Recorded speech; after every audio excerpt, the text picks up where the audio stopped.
Do you know What are what? you watching? It's not some PR. I'll just put my phone on silent all day, okay? On you go now. Okay, bye, Mom. I love you. Come on now, children. The bell's about to go. Oh, okay. Everybody, Fantastic. So this lady has figured out a way to the way she shoots herself, and she Hmm. puts that little kid filter on, and she changes her voice, and she does these videos, and every now and then they're hilarious. Okay. But Cool. yeah, Yeah. uh, What's going on, man? It's been a minute.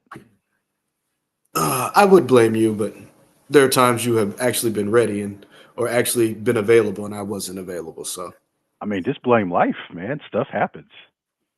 We had a good cadence at the start of the year, or last year going to the start of the year. Then stuff just happened. So we I mean, said, we hey, did we're gonna for a we will, while. For a while, we were recording it at a good clip.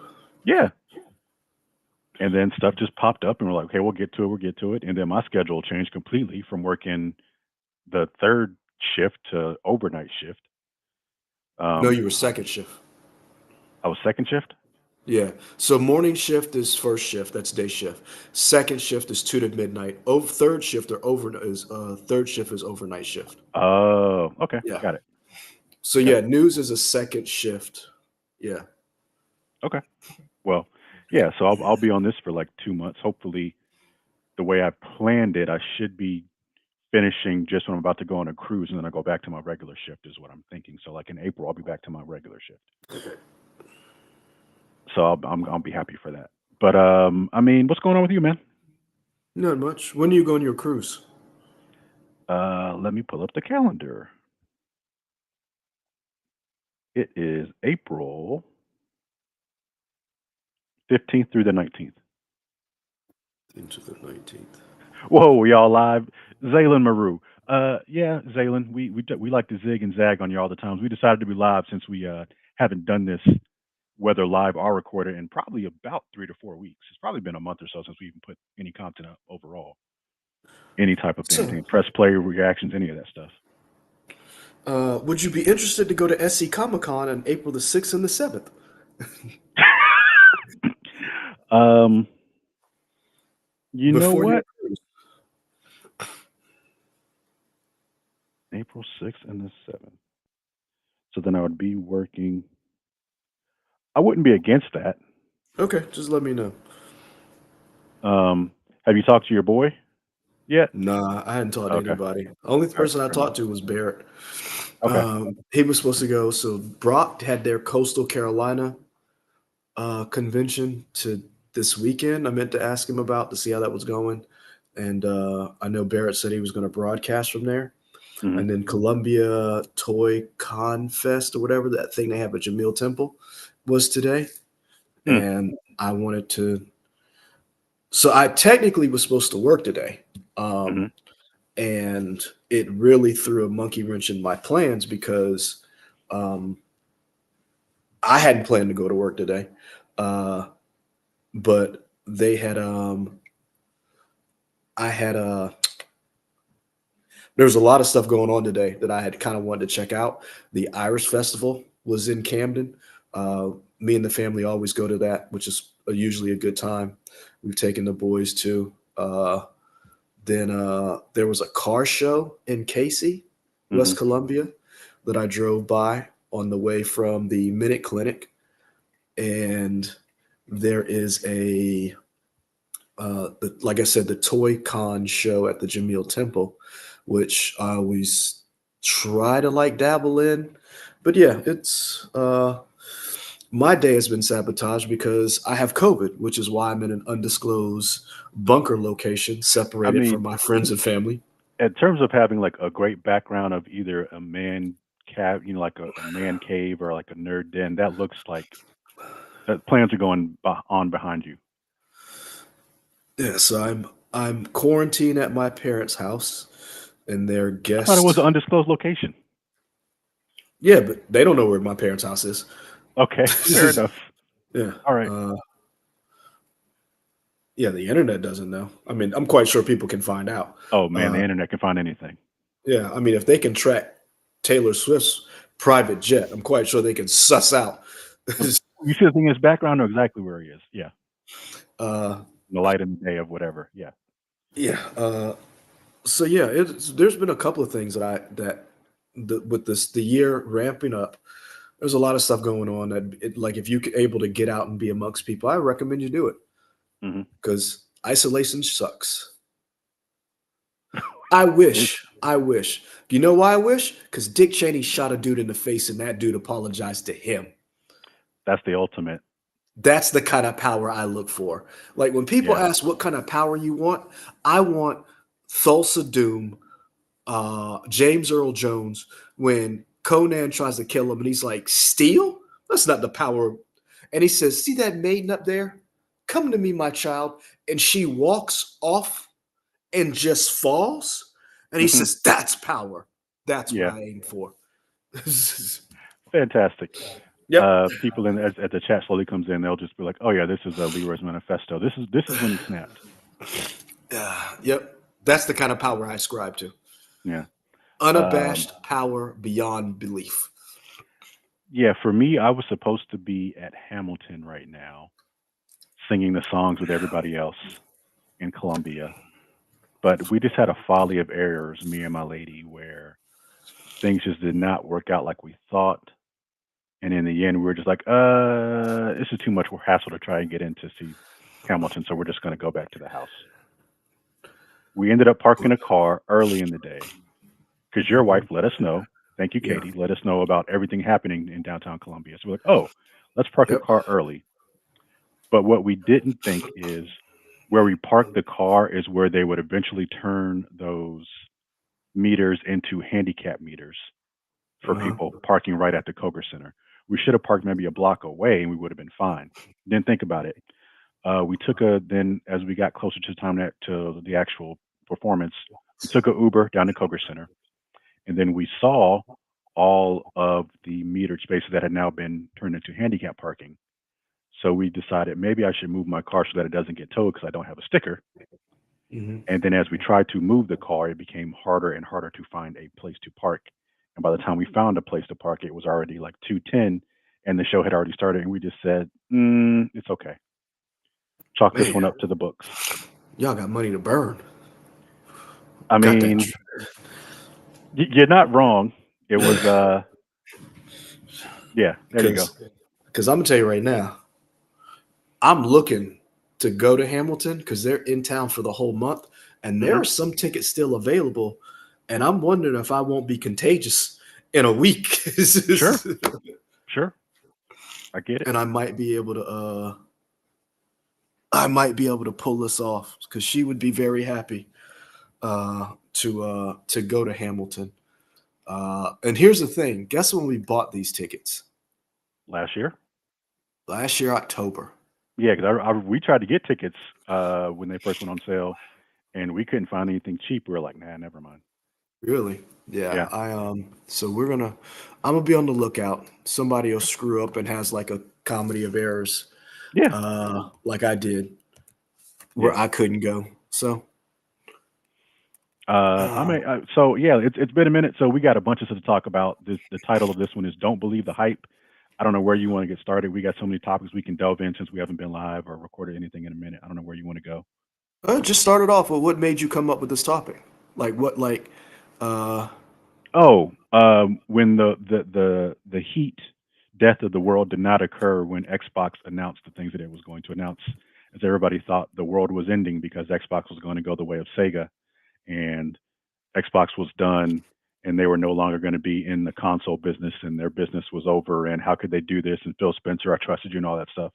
And it turns out, after they did that very staged and well-rehearsed, produced press conference that's supposed to be transparent, they're only doing 4 games at the moment. So everybody calm down. Yeah. I wish we were had enough production elements so that I could play the John Cena music as I slowly come in, because you were saying, oh, Michael, you were kind of right about this in terms of what Microsoft wanted to do. Well, I did. So I remember texting you and saying, do you want to take your victory lap now? And because a lot of people were like all doom and gloom about that announcement or that the leaks. Mhm. And you were like, hold up, they haven't announced what games. And I said, and I was like, yeah. And I said, where's my phone? Because I want to look up kind of what we talked about. But basically, the idea was you had always said that Microsoft's plan for Xbox and Game Pass was they were playing a different game, Mhm. that they wanted, the goal was for Game Pass to be the Everywhere. ecosystem. Well, Okay. well, Go ahead. so Game Pass is the ecosystem, Mhm. and Xbox is just one way into the ecosystem. You Mhm. can get into the ecosystem by having a giant LG Roku TV like my father has right here, or you could get into it through this phone. This is a Mhm. Droid or an iPhone, or eventually through a Steam Deck. That to me, when you broke it down like that, I said that makes sense. That Mhm. really makes sense to me of allowing Game Pass to be the flagship and the hardware, because they don't make money on hardware. Hardware is to get you I into, think only Nintendo makes money on hardware. Out of everybody, and like everybody's losing money to hardware, they lose Sony money on included. hardware and make it up on accessories, which is why you never see a deeply discounted like controllers, or like the peripherals are never really deeply discounted. Nintendo makes money off of hardware because their hardware is cheap to make. So when everybody else is trying to have ray tracing to where you can see the different fluids and colors in an eyeball, Nintendo Sure. is like, we made Zelda and you can build things in it. And Mhm. Nintendo's like, printing that money. So I think that, I thought this was another sign that that is the way that they are going. I've always said, after we've talked about it, um, that was the way. I agreed with you. That seems the best. That seems to be the best way to describe what Microsoft was intending for Xbox. And I have a different take than everybody else did, but I'll let you go. Keep Yeah. going. Yeah. Uh, I'll take partial credit for what happened with this because I'm still of the belief that they want to put Game Pass on PlayStation and Nintendo. That's not Oh yeah. happening now. During the well rehearsed and well produced Come to Jesus meeting that Phil Spencer, Matt Booty, and my ultimate crush, Sarah Bond, did, they talked about we're only keeping Game Pass. It's Game Pass won't be on competitive consoles, which I don't believe, but that's what they said. That's fine. Um, I do think they want to get it there. I think the issue is probably because Sony is in the first place position right now. They're like, we don't need to have Game Pass, and we don't want to pay for an ecosystem where we have to pay Microsoft to have it on our system, Yeah. even if it's whatever. I don't know if Microsoft and Sony will ever get the numbers right to make Game Pass be beneficial for both parties. I don't know. I think they would want it, but I don't know if it's going to happen.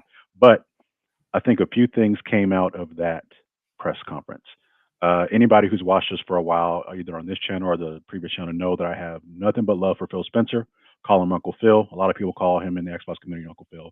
I think of the figureheads and people that represent their companies, I think he is the most down to earth compared to. I loved Reggie Fils-Aimé, but he no longer runs Nintendo, and he was only Nintendo of America. I can't think of the Nintendo of Japan's president's name at the moment. He's a little more standoffish. Granted, it is in a different language, so he may not come off as easily to English speakers as Phil Spencer would. And then the CEO or the person kind of, I think the face for PlayStation right now, most likely, I would say Herman Holst. Chat, let me know. Leroy, let me know if you think it's somebody else. He was the guy who was running Guerrilla Studios, which made what they make. They made Killzone. Horizon, Killzone, and Horizon. He left Guerrilla Studios to kind of take a promotion and run like head of gaming worldwide, I think, of Sony. And I kind of feel like he's kind of the face for Sony right now. Um, But I think Phil Spencer is the most down to earth, and he seems like to be the most personable of the people. He seems like the one who's always trying to champion whatever it is for the community. I still think that, but I also think this goes back to something that you said. And again, we haven't been on camera for weeks, so we're going to be jumping all over topics. But this goes back to something you said. Game companies are not your friend. So as much as Phil Spencer has done a lot of stuff for the ecosystem and making people jump in and we're like it's gamers first, their first and most important thing is their shareholders. Yep. They're not your friends, even when they do cool stuff. Don't be upset when Microsoft does Microsoft stuff because they're trying to make money for their shareholders, not for you. Yep. Don't get mad when the company that's job is to make money makes money. Right. And that's so I have two opinions on all of this after everything dropped. So Okay. after everything dropped, there was a whole big hubbub about what games were rumored to be dropped, and they were Starfield and Indiana Jones. Those were the two big ones. And then everybody started speculating. Is it Gear 6? Well, what else could be? And everybody was like, and they went crazy. So the first leakage was sober. It was rumored to be Indiana Jones and Starfield. Those were the two that were the big ones that were leaked, that were first party games for Microsoft, for Xbox. One, I always said everybody was all for the merger or acquisition of Microsoft buying Activision Blizzard. Mhm. And I said from the get-go, I don't think this is a good idea. And I said, because it consolidates gaming into one. To me, it's a misnomer to say Microsoft Xbox is on the same playing field as a Sony and Nintendo. They're not. Whereas Nintendo's only job is to sell Nintendo games. Sony, the PlayStation, is one part of their overall company structure. Mhm. Microsoft and Xbox, that's a totally different relationship in the market and in the world. Microsoft is a $2 to $3 trillion company. Mhm. Xbox is a small subsidiary of that company. Right. So I always looked at it as, you guys aren't paying attention to what's really going on. Now, Microsoft in the last year has spent almost $100 million acquiring video game companies, software companies, to beef up its first party titles. I say all that to say, when the information came out that Microsoft was looking to take some of its first party Xbox titles and put them on a competitor system, the games were not talked about. There were leaks about and rumors of which games they were. They never announced what games. To this day, they finally have announced. It is, what is it? Pentiment, Hi-Fi Rush, Grounded. Grounded, and what's the other Sea one? of Thieves. Sea of Thieves. Mhm. So those were the 4 games. I'm not going to say that those were the 4 games that were originally going to be released. What I'm going to say is those are the games that they are comfortable after everything happened releasing. Because you and I both know when it comes to, and that's why we call this don't believe the hype. The hype surrounding this event was the end of the world. Microsoft acknowledged that there was some truth to this rumor and will update you in a week. They had plenty of chances over, I'll say, 3 weeks to name the 4 games to put a stop to all of the online chatter. Mhm. They did not. Mhm. They had plenty of time at that actual press conference, or whatever you want to call it, whatever that manufactured, highly sanitized version of whatever it is that they did. They still didn't.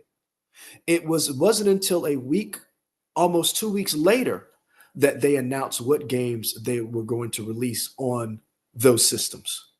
Hmm. I find it very interesting that they did that.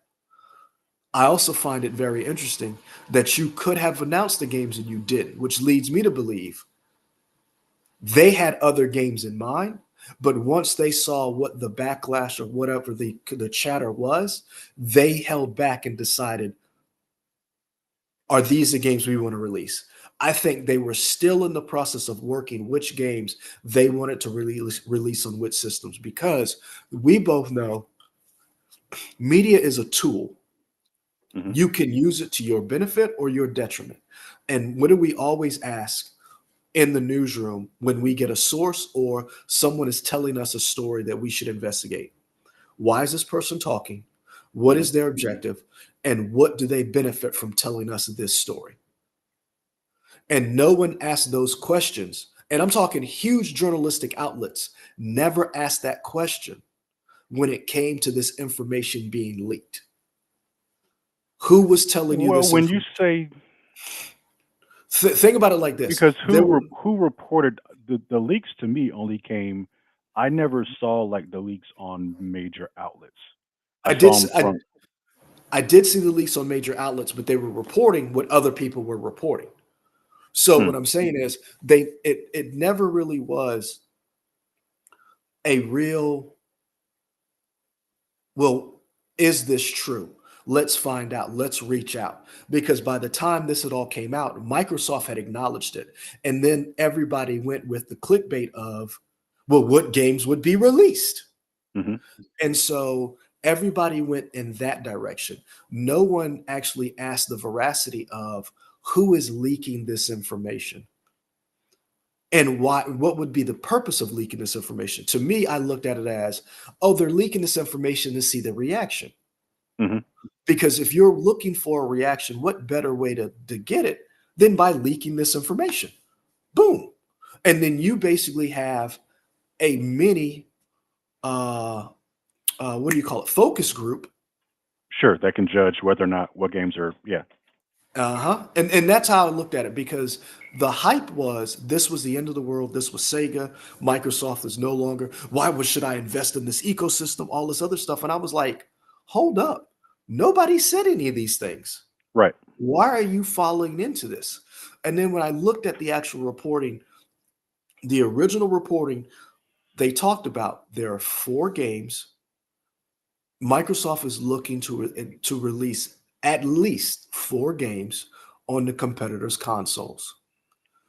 And they speculated Hi-Fi Rush, Indiana Jones, and Starfield.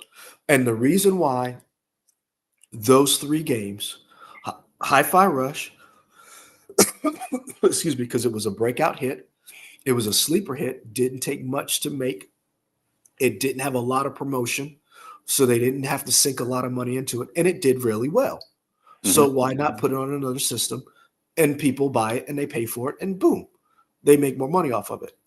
The other 2 I thought were interesting because I wondered, would we even be having this conversation if Microsoft hadn't just sunk $100 million on these gaming studios? Because here's the thing what a lot of people don't think about when it comes to business or a job. Let's say you are at your job, right? And normally you fly below the radar. You're an employee, you do good work, you don't bother anybody, you don't make a lot of waves. You do the job, you come in, you clock in, you leave. But let's say something happens to where you create a problem for work. And Hmm. it may not be anything that you've done, or it may be something your department has done something. And now there's a light shined on your department where it's like, oh, we've been paying no attention to you for years. What are y'all doing down there? That's exactly what happened with Xbox. When Xbox spent $100 billion, they actually got a flashlight shined on them from Microsoft. And I wonder, did Wait, that wait, wait. flashlight, You've oscillated between 100 million and 100 billion. 100 million? For which one are we talking about? hold on. How much? So sorry. The amount of money that was spent on Activision Blizzard and Bethesda, how Was much money was that? 60. So those are two different. Activision Blizzard was like $69 billion, And how much was Bethesda? maybe $9 billion. I thought it was 12. Okay, let's look it up. You keep looking. Yeah. I'll look it up. So reason why I say that is because so you tell me how much that total, those studios, how much was that? Microsoft spent $7.5 billion to acquire ZeniMax Media, which was the parent company of Bethesda, Okay. which has all that stuff. All right. So 7.5 and 69. That's like almost 80. It's like So 74 or something. I don't know. Whatever. So $80 billion. Uh-huh. So Microsoft through Xbox spent about $80 billion for these companies. Mm-hmm. That's going to get you some highlighted focus that you probably did not have before. Sure. Which means you're probably going to have to make up some of that money that you probably didn't have to make up in the past. You probably could have been doing your thing and not had anybody paying you any attention. And now you spent this money. Microsoft is like, well, what you got to show for it? That's not even, and so when you look at something like Starfield, when you look at something, how much the Indiana Jones license cost, Mm-hmm. I can see why those two games are speculated as going on another platform. Because let's remember, Starfield was originally supposed to be on the PS5. Yeah, I think the court document said it would have been. It could have possibly been a PlayStation exclusive, and Microsoft hadn't bought the studio. Yep. So I don't see a problem with that. But I also, like I said, I think the hype surrounding this, no one looked at it critically. They just went with the wave of stuff and said, oh, this is gospel. Or, well, what games would end up on there? Instead of saying, well, why would they put these games on there? And that was what I thought was interesting to me. It looked like the first salvo in softening people up to having these games on those platforms for Xbox's Game Pass. Mm-hmm. And also, we just spent $80 billion. We got to make this money back somehow. And to be fair, like we said, that $80 billion was like their two most recent acquisitions. They had been doing acquisitions before that, so it could very well have been $100 billion for everything that they did, not counting these two recent ones. But yeah, and that's why I said, and that's the lens that I look at this through. Yeah. So as I watched the press conference, a couple things came to my mind. One, and we keep saying this, but it's funny because they tried to play it off as it's like this round table where everything is just kind of spur of the moment and off the cuff. But clearly everything was well rehearsed, just the way they asked the questions, because they talked about some of the things. They talked about the job layoffs. They talked about why they got rid of those people, but they also said, they're trying to reorganize stuff. But a few things that stuck out to me from this thing. One, we know the 4 games. They gave us, at least for now, they gave us criteria for what could happen in the future. Because I think some people interpreted this as, oh, it's only going to be 4 games forever. No. There could be more games down the future, but there's a criteria that's going to have to be. And it seems like what Phil said, the game would have been on the system for at least a year. And in his mind, he thinks that it had reached its saturation point in the current ecosystem. Mm-hmm. So once it hits those 2 criteria, it could go somewhere else. So at the moment, Starfield and Indiana Jones are not on that list. Sure, but maybe 2 years down the road or a year down the road, they could be. Who knows? And I wonder, does Starfield end up on there once all of the DLC comes out, once all of the updates come out, Mm-hmm.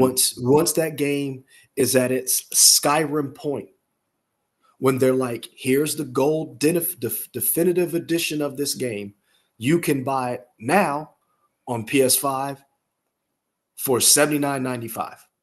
Mm-hmm. And that's what I'm looking for. And that's what that's what a lot of people that your eye caught that no one else is paying attention to. No one is paying attention to the fact of this is just the beginning salvo. This is not the end. It's not these 4 games and that's it. It's these 4 games for now. Yeah. And also, for people who are shocked, I feel like they haven't been paying attention because although Microsoft hasn't said it directly, they've been pretty clear that this is where they were going. I Hmm. mean, it came out when in the court documents that they said, "Hey, we're losing this war. We got to come up with something else." They've been saying for years that we want people to play Hey, in Pop, as hold many on a second. ecosystems as possible. Sure, yeah. They wanted people to play in as many ecosystems as possible. They wanted people to get Game Pass wherever they can, and they want you to be able to play games any way you can, not just on one dedicated What's system. up? So Yeah, just talking to a buddy of mine who's streaming something. for me, it is. I think for the people who are upset with Microsoft, I feel like they have not been paying attention. Um, Having said that, I could see why people who maybe feel slightly bamboozled because they felt like Microsoft was going away. But another thing that we got from Okay, I'm back. okay, another thing we got from the press conference was Sarah Bond said there is at least one more console generation, and this has been interesting because some people have taken it two different ways. Some people are thinking she was referring to a console refresh like an Xbox Pro. Hmm. I took it to mean she was referring to whatever the next Xbox is, whatever it's Xbox Series Alpha or something. Whatever that console is going to be the biggest leap in hardware ever, is what she's saying. So there's definitely at least one more console generation in Xbox, so they're not going anywhere for a while. So if you're buying stuff in the ecosystem, you should feel confident that Xbox is going to be with you for a while, and it's not going to go the way of Sega and not support your stuff. Or the one that I bought that everybody loves to make fun of me for, Google Stadia. It's not going that way. Xbox will be here for a minute. I think it's interesting that she talks about this will be the biggest graphical jump or the biggest generational leap in hardware ever, because at this point games look so good. I don't know what that means to be the biggest generational leap. I still don't think, and I think a lot of people would agree, the consoles that we have now have not reached their peak. I don't No, think. you mean the Um, potential? yeah, their Yeah. their potential. I still feel like there's so much stuff that people can get out of the systems, and people are already talking about we're looking at to the next generation of hardware, which seems crazy to me. Um, we still haven't got to the point where you can have, at least in a console, 4K 60 FPS consistently. It's either one or the other. That's a big thing that people want to be able to have those things. So I mean, this this generational leap, I don't know what that entails. Maybe it means games are easier to make because the tools are there, and so games can come out faster. I don't know. I doubt that because they're laying off people every day.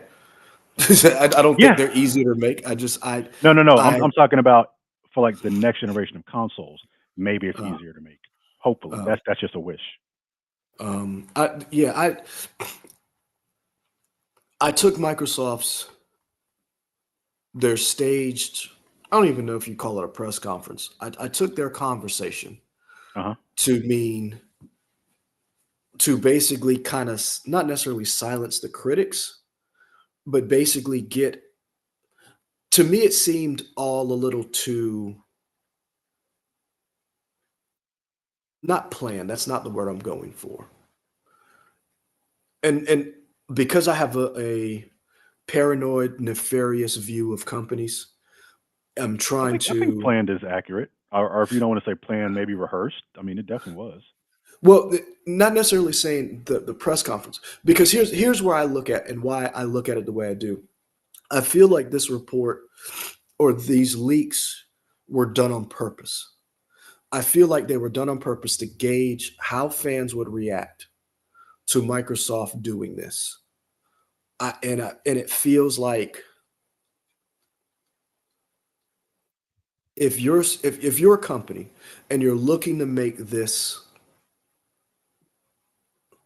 change, this new initiative going forward, you have a room full of people who are coming up with marketing promotional materials that says if we do this, A will happen, B will happen, C will happen. And instead of doing and in conjunction with doing that as well as everything else a company would do when it comes to something major like this, they said, why don't we just leak it and see what happens? Hmm. And that's what it seems like to me, that they leaked it to see what happens. And once they saw what happens, They took that information and that data and they sat down and they said, okay, going forward, this was the response. So let's dial it back and let's do these 4 games. And then everybody seemed, oh, okay, that seems about right. But here's the thing. Again, from when that first initial leak happened to when we found out the games was almost a month. And I find it very interesting. If those were the 4 games you were originally going to put out there, why didn't you put it out as soon as you dropped that rehearsed whatever it was? Why didn't you drop it when Phil Spencer said, we hear you? I just find it all too I find it all too suspicious for me that you did not announce what games it was until a week or 2 after you had this conversation. You had all this stuff about the hardware, all this stuff about going forward into the future, but you didn't release the 4 games to me, which was what everybody was looking at, because that will tell us exactly where the company is going. And I also think that possibly they didn't announce that because they knew their stock price would take a hit depending on what it was. Because we saw Sony take a stock price hit when they said they were not releasing any first-party titles in the calendar year of 2024. And when they said that they were going to start seeing a slowdown in hardware sales, they took a massive hit. Sure. And I think that was part of Microsoft's thinking when they had sat down and they said, what will the 4 games be? What will we need to say in this to calm fears that we're still in this game? With also greasing the wheels for letting people realize this is coming. Now, we may ease in a little bit. We may give you a little bit of foreplay, but it's happening. So what do so when Phil Spencer said he wanted to let the companies that are making the games do their own press releases, you take that as bullshit? I think it's a little bit of BS in the sense of those companies belong to you. This is like, you are those companies. Like, if there's ever a sense of a unified message, again, that doesn't make sense for you to say, well, we're waiting for them. You've had a month to figure this out. As soon as this was leaked and these 4 games were rumored, or 4 games from Microsoft's first-party title were rumored to be being released on other platforms, you should have already had those companies working on a press release. Matter of fact, when you sat down, you should have had a press release from them. So as soon as you ended this, whatever you had, boom, boom, boom, press releases out. How do we know that they weren't working on it when the leak happened? Because they didn't release it. Well, how do we know it wasn't ready? Because we know a press release doesn't take that long to write. Right, but when those games were announced, it wasn't just press releases; it was also trailers that came in at the same time. True, and it wasn't just a word that like, oh, this is the game. There was also like an announcement video that dropped. I understand, and the thing with that is, those announcement videos were unnecessary. Interesting. Because those announcement videos could come out later. We don't need them immediately. When you say we, do you mean like the gaming world or like the general mass audience? Both. Because I feel like grandma and grandma do need those videos. They're not reading a press release. I think grandma and grandma don't give a shit. Because I think they're buying the game for their grandchildren. Nope. Because watch this. Grandma and grandma still say the Nintendo. Okay. I mean, advertising is there for a reason. I understand that, but I'm telling you from an age group. So let's perfect example. My in-laws, love them to death. Everything is at Xbox. You see what I'm saying? So the nomenclature doesn't matter to them. It's all a game system. Now they don't know exactly which gaming system is which. They know that something's a handheld. They know one of them's white and one of them's black. That's it. They don't know the particular ins and outs. The press releases were to me, the press release would have stemmed. That's why I said, don't believe the hype. The hype would have been curtailed to a certain point if you'd have had those press releases announced right then and there when you had that and said, the press release, here's what's being announced from here. Here's being announced from here. And then Phil could have followed up and said, we will have videos of how these games will run on these systems shortly. Stay tuned to this channel for that. Boom. You would have squashed all of this. They didn't want it squashed. They wanted to see what was going to happen when this outrage came out. When all of this hype got built up, they let it fester because at the end of the day, their goal isn't the same goal that everybody else has. Nintendo's goal is to make cheap gaming hardware while protecting their IP and selling you the same shit every year. Sure. That's their goal. They've made buku amounts of money doing it, and you keep doing it and you keep buying it. You saw the latest projection that the Switch may overtake PlayStation 2 for most console sales of all time, since they pushed back the release of whatever the next Switch is going to be. Because here's the thing. They still got the rest of this calendar year, and I guarantee you there are 2 games that they're going to drop either the middle of this year or at the end of this year that's going to push them consoles to sell even more before they drop that Switch 2 in next year. What games? I'm going to say a Zelda remake of, what is it, Sky? Oh, that ain't pushing no consoles. That ain't pushing no console. You talking about Skyward Sword? Skyward Sword is not people's favorite Zelda. I didn't say it was their favorite Zelda. I said that could push some consoles because it's a game nobody's really played, unless you played that version. I think that's a game that may get some people interested. And here's another game that has never been a launch title, but I think would push some consoles, and they haven't released one that's been good. Pokemon. I could see them redoing Pokemon. I could see them doing a Pokemon game by the end of this year, especially after Scarlet and whatever that other thing didn't work out because they didn't optimize that game. And after the success of Pal World, I think the issue is Game Freak. Is it Game Freak that makes Pokemon? I think it's Game Freak. They don't seem to know how to make a good Pokemon game anymore. They don't. And again, this is not me as somebody who plays games. This is just what I hear from other people. Pokemon has fell off. But even when they fall off, they still sell tens of millions of units. So it's crazy. Because the IP is so popular. The IP is so popular that they can make a crappy game. But I think, I do believe Pal World has lightened a fire under them. Kind of like the Switch really revolutionized lately everybody in the handheld market, which is how we got this. Sure. And I think that's something that gaming companies have started to pay attention to. Certain things happens. But I go back to, again, Microsoft is playing a different game. They realize we're not going to beat because we don't have the IP Sony has. We don't have the first party titles that will move console units. We don't have an Uncharted. We don't have a God of War. We don't have Horizon. We don't have any of those things. Hey, have you realized that Naughty Dog has not made an original Play 5 game yet? Nope. That's crazy.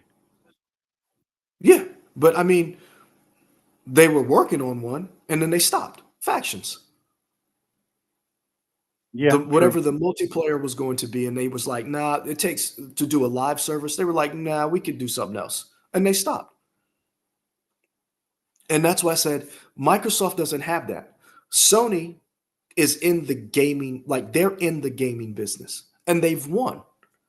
Microsoft has said, we're not playing that game because they've already have the infrastructure and the IP. We don't have that. We're going to play a different game. We're going to play how you can play our games anywhere. That's what they're going to do. Because here's the thing, Microsoft even pushed Sony to release their games on PC, which is something Sony never did in the past. Microsoft did that, making sure that their games from the Xbox were available on Steam and on PC. Yeah, I think the new Sony CEO said that they're going to be more aggressive with their PC releases. Mhm. So I guess we're going to see that happening more often. So, Yeah. what I would like to see. So that's why I said I'm with you when it comes to. I am with you when it comes to Microsoft is playing a different game. And I think a lot of people paid attention to the wrong things in the acquisition. And I think a lot of people did not pay attention to the big thing that the CMA brought up. And a lot of people like cloud gaming, that's not big now. And I think that was foolish to I think that was foolish to overlook that. Going forward in Mhm. the future, overlooking cloud gaming and overlooking what Microsoft's overall goal was is not the same as what Microsoft's goal is. It's not the same as Nintendo's goal. Microsoft is playing by a totally different set You of meant rules. Sony, but yeah, Yes, by a yeah, totally different set of rules because they've already admitted when it comes to digital games, people already have their libraries invested. So whatever game you bought digitally for PlayStation, that's it. You're locked into that ecosystem. We're aimed at a new generation of gamer. We're aiming for a gamer who's starting out in his teens who doesn't understand the console wars and doesn't participate in it. They just want to play Fortnite when they want to play it. They just want to play Apex Legends where they want to play it. And a lot of them play games on their phone. And so let's make our games ubiquitous everywhere. And that's exactly where sure. Microsoft. And that's why I said don't believe the hype. The hype was We've been manufactured for going a for reason. about an hour. Interesting. Mhm. We've been going for about an hour. Not saying we need to stop because again, we haven't been streaming in a minute. But anything else you wanted to add to this? Because I feel like we could talk about. We haven't talked about it yet, but talk about like the recent news about job layoffs this year and like AAA game manufacturers and stuff. I don't know if you I want to think touch on it or save it for later or. I say we save that for later because we don't know Okay. exactly what's driving all of this. And honestly, by the time I would like to get a better handle on it because we've talked about this in the past, but something else is driving this and I don't know what it is. But what I will say about the hype is a lot of people aren't paying attention to the fact that hype can be dangerous and is dangerous if it's utilized by there's a term I'm looking for. It's A zealot? not a zealot. It's people who are not actually participating in an actual factual argument. I'm trying to think of bad actors. So, Okay. perfect example. And here's where hype can be a good thing. When you brought this conversation to me about hype, you brought it to me surrounding the press junket building up to Shogun and how that show is being lauded as the next Game of Thrones. It's being I watched it's I watched the first 2 episodes, man. It's really good. and so that's one case of here's a property, an IP that it's a known quantity, it's a known book. It had a TV show back in the day with James Quartermain. It is being produced by his James Clavell's daughter. She's an executive producer. She is also was an actress. You actually have Japanese actors and actresses. They've gotten people who are historians who are brought on for historical accuracy. Hiroki Sanada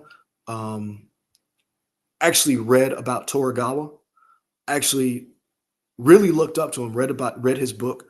Really was like in awe of this man. So you have like a lot of build up for this show, and it's something different. It's something we have not seen before. So you see that hype manifest in something good. The flip side of that, the hype surrounding something like you just talked about before, Aquaman 2, Flash, the MCU. You talked about the fact of Aquaman 2 wasn't very good. Yeah, I don't know if there was hype around Aquaman 2 though. There was a lot of hype around Aquaman 2. Now, Okay. here's the thing. That hype did not do well because remember what came out before that. Talking about What Flash? was it was two movies that came out before it. Flash and what else? I don't know. You forgot already. Blue Beetle. Oh yeah, sure did. And so you had that hype because remember James Gunn, because we talked about it on this channel.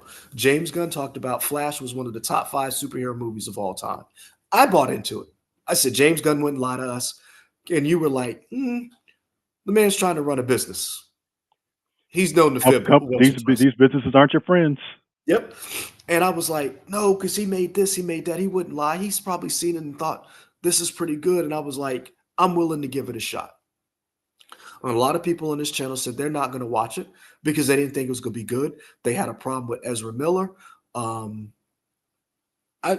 went into it, saw it, and was like, oh my gosh, this is terrible.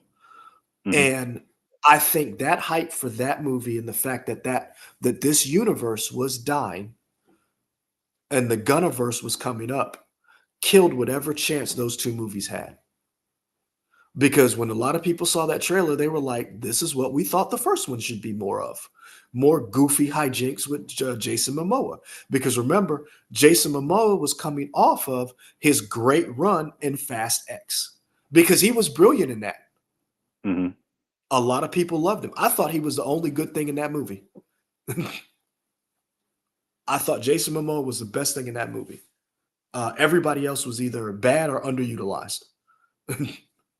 So I think and hype is one of these things that I think can be used for good. But then if you look at how these superhero movie franchises have been, you have a lot of bad actors, people who are not having an actual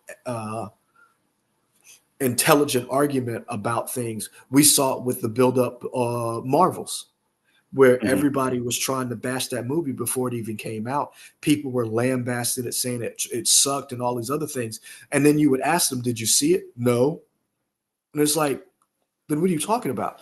And then people who believed the hype before the movie came out or even after the movie came out and then saw it for themselves had to come back online and be like, it wasn't that bad. And then you realize, oh, well, this was manufactured hype or manufactured hate by a group of bad actors. And that's some of the things that I think we're starting to see now that we did not have back in the day because we didn't have this 24-hour in-flame outrage hype machine that is social media, YouTube, and the algorithm that feeds into that hate. And I think that's what Microsoft was up against when they announced this. And I think that's why they did what they did. Because it was a focus group you didn't even have to pay for. And I think if you can navigate this cesspool well, you can make some money out of it. If you're a company, if you figure it out, you can make some money. If you don't, because perfect example about hype that we talked about, Multiverse of Madness. What came out that year? A movie that was just like it. That delved into Everything Everywhere All at Once. What movie is a better movie? Oh yeah, that one. I mean, it won all the Oscars. But here's the other thing. Which one had the backing of the mouse? Doctor Strange. It was Multiverse of Madness. And if you looked at how that movie came to be, it had an all-time great director.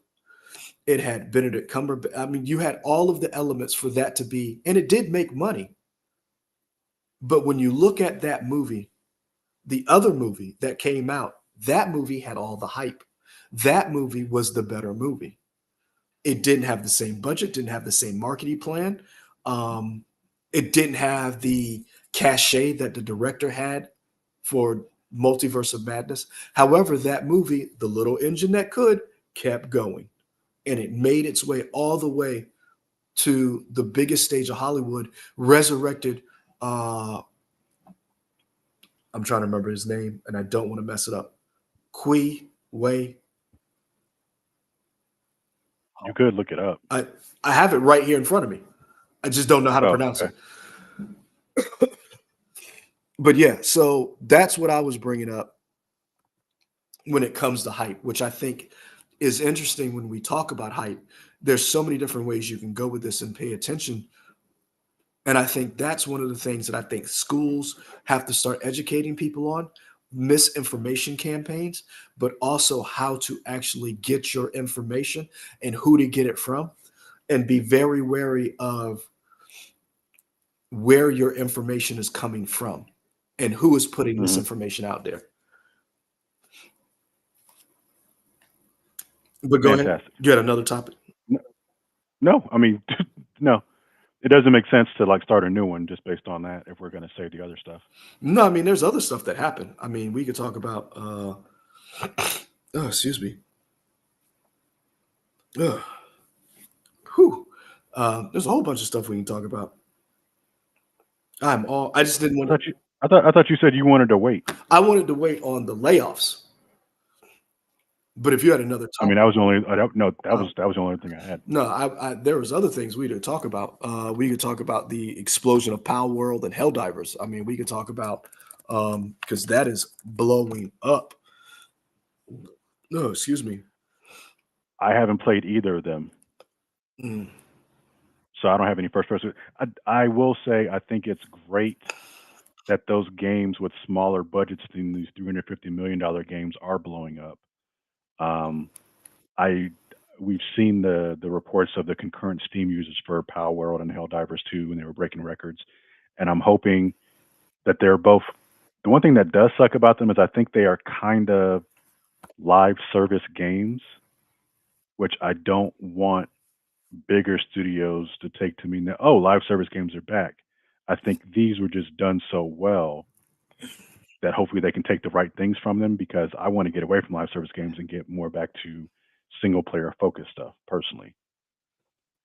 It's like I'm happy for the success of these two games. I just don't want big studios to take the wrong ideas from these and be like, oh yeah, we need to go back to live service games, because again, not all of them work. A lot of them do not work. Well, I think two things. Because where you have your Helldivers 2 and your Power World, you have your 9 years on Suicide Squad that nobody's playing.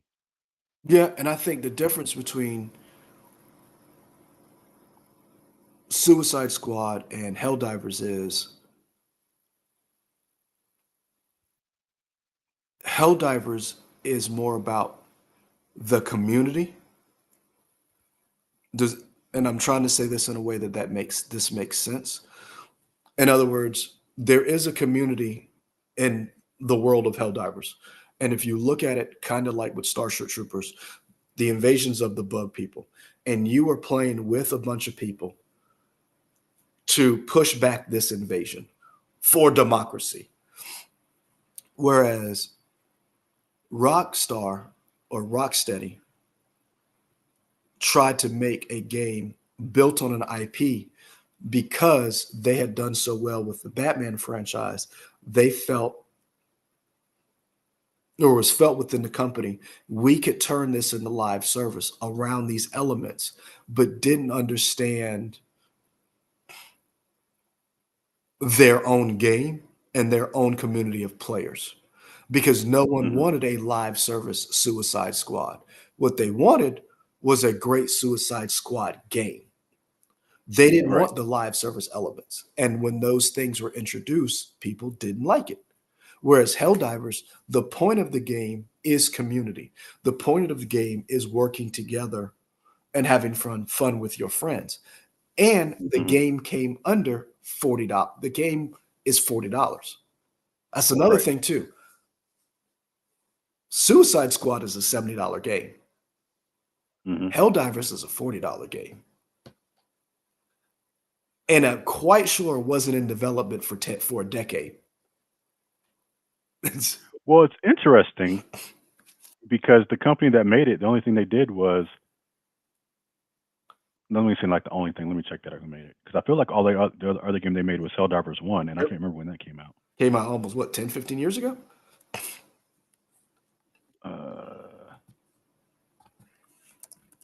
Helldivers. Arrowhead Game Studios. Okay.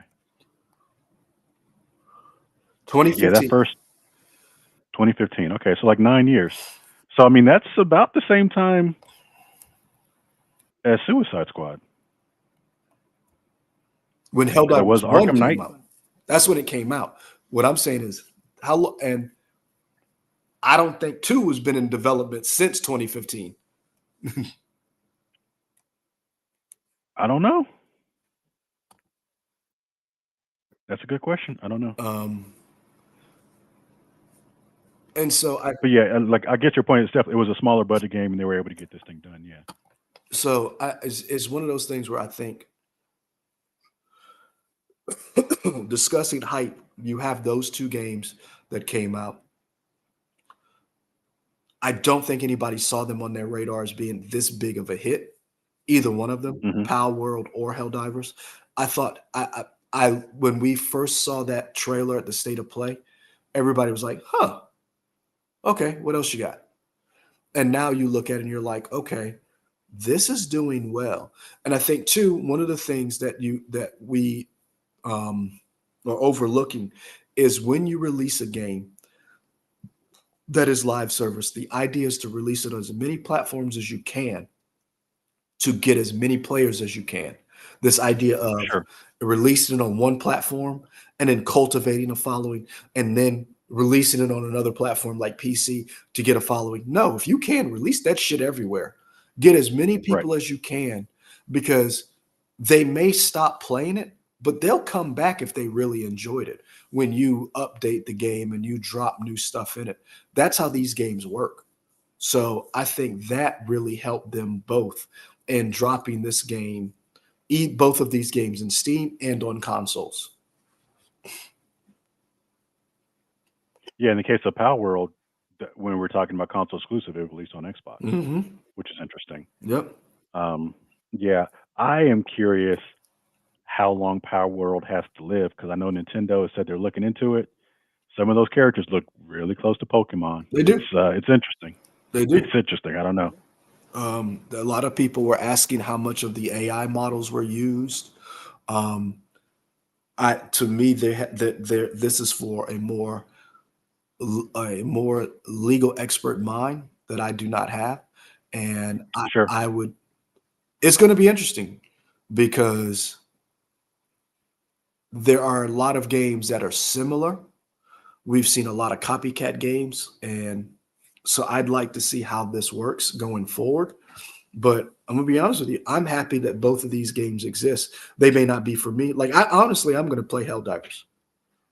I'm gonna get into it once I finish playing Greedfall, which is what I'm into right now. Once I finish playing that, I'll probably get into Helldivers.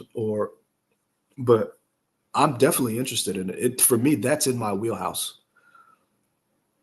Killing large. Did you play the first one or no? Not really. I'm not a real big top-down guy. Okay. But this right here, killing bugs with giant weapons, yeah, I'm all for that. Friendly fire zone, yeah, Yeah. for democracy, yeah, I'm all for that. Oh, excuse me. Yeah, it's only 5:30. Oh man, I should have bought that game when it was on sale. What? Like a Dragon Infinite Wealth was down to like $40 or something, to $30. That's one of the Yakuza games? Yeah, that's the newest Yakuza game. I'm not a real big into those series. Yeah, they're interesting. I've kind of, Yakuza's gotten hooks into me. I really liked Like a Dragon, the one that came on Xbox One. I enjoyed that. I want to play Infinite Wealth. I just beat Judgment, which is in the Yakuza series spinoff, and I'm playing the sequel to that now because it's on PlayStation, one of PlayStation Plus catalog games or whatever. But yeah, I've been enjoying them a lot. They're a lot to get into. They're like hundreds of hours they can be. So yeah, it's a lot of dense lore if you don't want to really dig into it. Yeah, I'm trying to think. So I've just finished playing the Call of Duty Modern Warfare updated versions. I really like the first game. I really like that Hmm. first one that came out. Was it 2019? Um, Hmm. uh, I thought as far as like the smoothness, the character models, it was amazing. I just enjoyed playing it. Second game was okay. Um, wasn't as great as the first one. Uh, I'm gonna be honest with you. Nothing captures that first Call of Duty Modern Warfare. Still, I keep that saved on every PlayStation, and I have it every version I can get my hands on because I just love that to me that was one of the best trilogies. Three wasn't as Hmm. great. Um, Oh, I see you pops back in.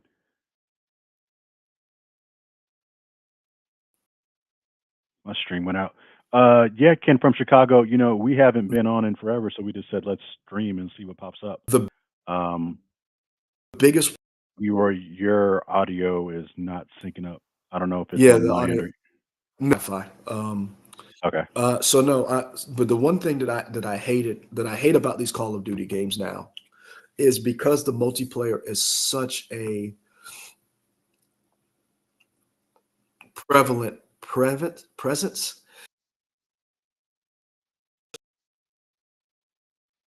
Want to play the campaign hard, find the campaign.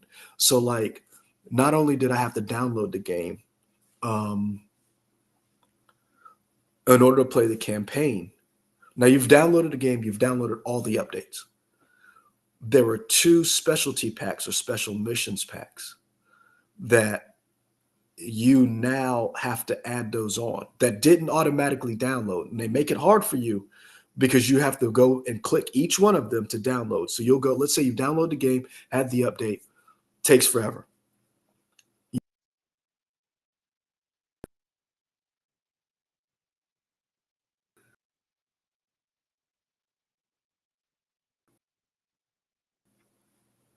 Separate the campaign from multiplayer.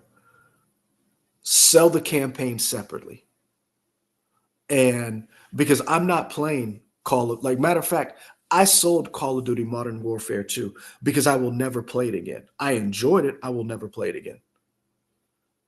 I do not plan to play that. I'll play the first one over and over again. That 10-hour campaign, enjoy it. The face mob. So remember we talked about this in God of War, where you'll be playing the game and it'll go to a cutscene as you're playing the game, and how it Hmm. goes in and out of those cutscenes.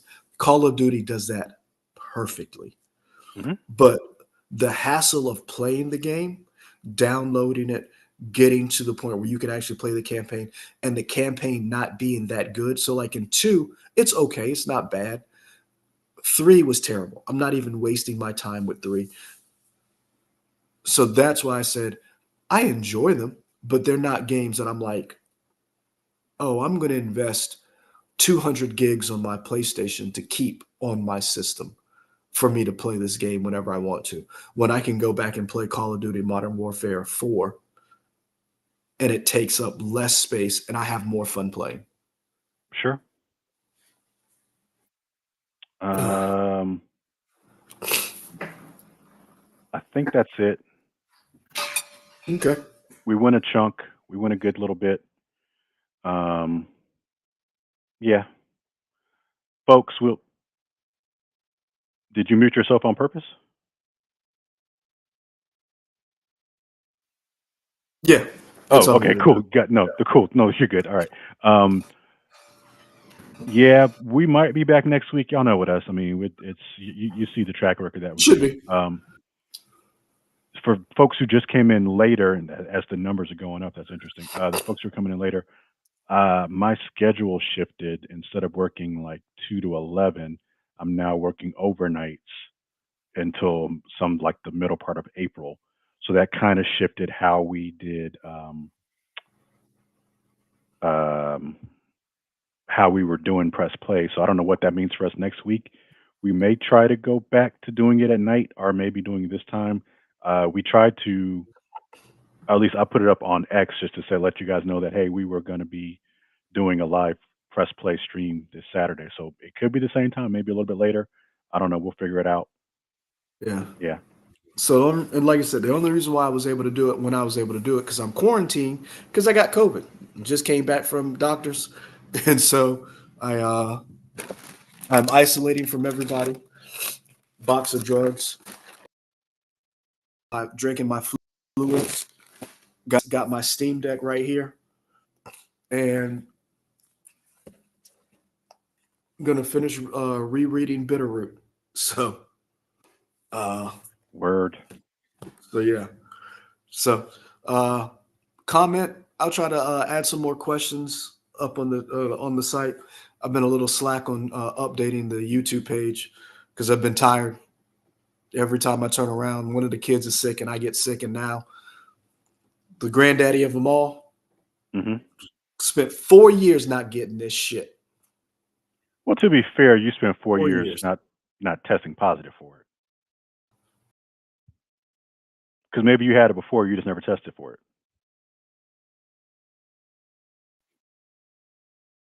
Oh, his screen froze, so I don't know if he can hear what I said or not. But I love it. We'll see. If Leroy comes back in, I'm gonna give him a few seconds to wrap up. Let's see if his computer catches back up. If not, folks, that'll be it for us. There we go. Oh, people coming in. Yeah, guys, we'll try to be back next week live. Maybe this time a little bit later. Don't know. We'll see you later. Peace.